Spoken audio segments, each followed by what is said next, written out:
Bonjour Jean-Michel. Bonjour Lionel. Bon. Donc, allez, je vais te donner quelques infos de concurrents et pilotes sur le Montagne Noire 2015. Alors, première spéciale de Sorèze. Donc là, on se retrouve sur une première spéciale, je dirais, où tu as 8 km qui vont être en montée. Donc les 5 premiers kilomètres assez sinueux, où on a une assez bonne pente, donc qui vont favoriser, on va dire, les grosses autos. Ensuite, on a un plateau qui est très très vite, mais alors que je dis vite, c'est des très longs virages avec des portions de ligne droite sur 4 km, hein, où là de nuit, il faut avoir les bons repères pour ne pas en perdre, dont l'impatience s'était retrouvée dans du brouillard.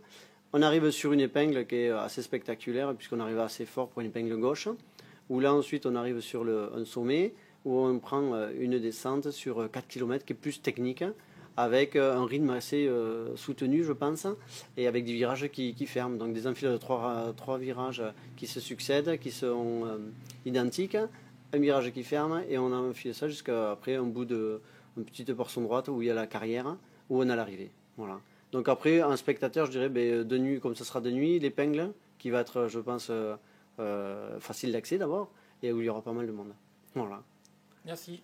Et donc, Ouais. ensuite, espace spécial Alors, numéro 2. spécial du pas du sang. Alors là, on arrive sur une spéciale, très, je dirais, qui n'a rien à voir, où là, on est plus typé technique, où on a, pareil, une portion, alors je ne dirais pas le kilométrage pour pas dire d'erreur, mais mi-spécial, on va dire, une montée, tout comme un petit plateau au départ, assez serré, ensuite une montée très technique à virage très serré.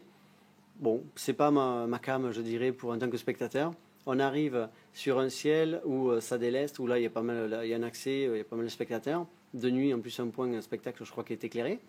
Pour enfiler sur une descente qui est vite et technique. Celle-là, je dirais, elle est couillue, comme on dit dans le jargon, elle est pas mal. Et après un petit plateau sur l'arrivée qui est très vite aussi, mais dans du serré, qui moi j'aime bien, quoi. Je dirais un spectateur. Après, c'est toujours le problème des accès, comme c'est la nuit, mais où il y a des beaux passages, je pense savoir. Voilà. Donc là, on clôture la première journée. Voilà, on clôture le vendredi soir où en principe, soit on peste parce que par rapport à l'ordre, au numéro de départ que le Montagne Nord nous offre tous les ans, on rattrape soit des concurrents ou soit des choses comme ça. Bon, et puis c'est la nuit, en principe il peut pleuvoir aussi, et voilà. Et après il y a l'histoire Bon là cette année avec les VHC ça sera pas tout à fait vrai, mais les premiers qui passent un peu de jour et les autres de nuit. Voilà. Super, merci. On va voir pour la deuxième journée de course.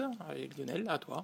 Alors, donc là, on attaque plutôt, je dirais, le gros morceau du Montagne Noire, où là, donc on commence par Fontbruno, donc une spéciale qui depuis l'an passé, donc 2014, a été modifiée, puisqu'on arrive donc par rapport au départ de, je dirais, 2013, on fait 4 km avant, donc des portions très rapides, où on est à bloc, je dirais, avec deux chicanes qui ont été créées avec des bottes de paille. Donc après là, on est plus dans une conduite typée circuit, où il faut essayer de, puisqu'après on attaque une grande montée, de ne pas trop se ralentir pour ne pas reperdre en relance. Hein. Donc là, c'est une spéciale où après, je dirais, bon, Fontbruno, ça reste connu, donc assez large, typé circuit, avec, je dirais, un endroit où spectateur qui est facile d'accès toujours, c'est le célèbre passage au monument, qui est sale par des graviers suite aux trajectoires qui sont prises. Voilà, donc après, bon, ça peut être un endroit intéressant, voilà. Mais bon, c'est pas là, moi je recommande pas plus que ça pour un spectateur, quoi. Si ce n'est le départ qui peut être sympa. Voilà. Donc ensuite, on attaque la Loubatière, hein, où là, on change de physionomie de spécial, puisque après on est plus dans une spéciale typée rallye, où là, donc un départ sur les 5 km qui sont aussi, pareil, assez rapides, mais bosselés, donc plus joli, je pense savoir passer. On arrive donc sur un freinage, ensuite un gros freinage sur un léger droite, sur un gauche qui ferme, où il y a eu quelques sorties d'ailleurs l'an passé.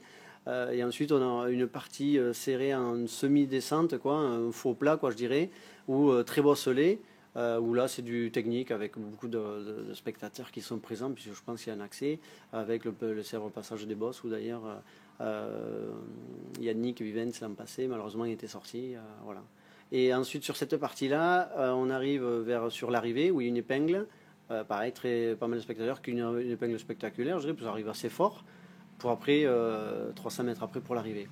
Un endroit qui est difficile, mais qui mérite peut-être, si les gens ont envie de marcher un peu, à un moment donné, on a un lac, juste 5 km avant l'arrivée, je pense, c'est à peu près ça, ou 3 km peut-être, qui est très très rapide. On longe le lac, avec des allonges, ça peut être sympa pour les gens qui aiment le très vite. Ouais, Voilà. Ça c'est original, ouais, bonne Ouais. idée. Voilà. Et donc pour finir, après la célèbre spéciale de La Tourette, qui a été remixée un petit peu, mais où fondamentalement elle n'a pas changé. Donc ben là, la spéciale où on retrouve tout ce qu'on peut retrouver sur un rallye, c'est-à-dire une partie un peu vite sur le départ, avec par contre un profil assez étroit, donc faut faire attention aux cordes. On descend donc après sur le village de La Tourette, où là c'est un passage assez serré, je dirais c'est du technique, quoi. Après je dirais, je conseillerais pas plus d'endroits que ça, parce que tous les endroits peuvent être jolis dans cette spéciale. Et dès qu'on est arrivé en bas de La Tourette, eh bien, on reprend du rapide, mais très serré aussi, technique, où on a ça sur une portion de 7-8 km pour après rejoindre l'arrivée.